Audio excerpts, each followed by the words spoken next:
दोस्तों, 2 साल पहले एक पिक्चर आई थी जिसका एक डायलॉग बड़ा फेमस हुआ था। मैं झुकेगा नहीं। मैं झुकेगा नहीं रे साला। और ये डायलॉग इतना फेमस हुआ था कि बच्चे बच्चे के मुख पर था।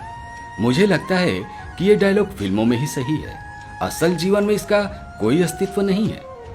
आप ही सोचिए, जब सुबह आपकी आंख खुलती है और ताजे हवा का झोंका आपके चेहरे को छूता है, तब आप अपना हाथ निकालकर सर झुकाकर उस ईश्वर को याद करते हैं, उसे शुक्रिया कहते हैं। जब आप सुबह बेड से उठते हैं, माँ बाप को प्रणाम करते हैं, झुककर प्रणाम करते हैं, उनका आशीर्वाद लेते हैं। मतलब झुकता वही है जिसमें जान होती है।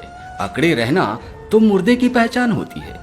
और कुछ लोग समझते हैं कि जो झुक जाता है, जो झगड़ा नहीं करता, जो कम बोलता है, वो कमजोर है, वो उनसे डरता है।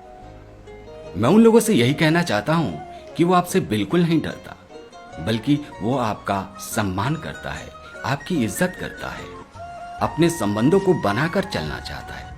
इसीलिए वो आपसे झगड़ा नहीं करता, झुक कर रहता है। दोस्तों, मैं तो इतना ही जानता हूं कि जब बड़े बड़े तूफान आते हैं ना, तो उन लचीले घासों को, उन लचीले पेड़ों को कुछ नहीं होता।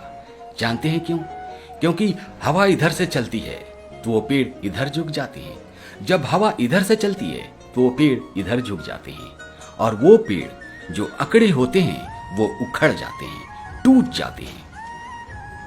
मतलब ये है कि जीवन में झुक के रहना मेरे दोस्त। झुकने में ही हमारी भलाई है। जब जब हम झुकते हैं, हमें आशीर्वाद मिलता है, लोगों का प्यार मिलता है, और ये दुनिया उन्हीं को सलाम करती है जो झुका हुआ होता है।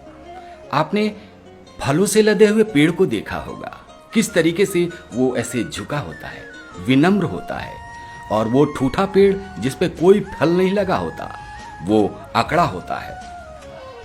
कहने का मतलब यही है कि झुकता वही है जिसमें जान होती है, और अकड़े रहना मुर्दे की पहचान होती है।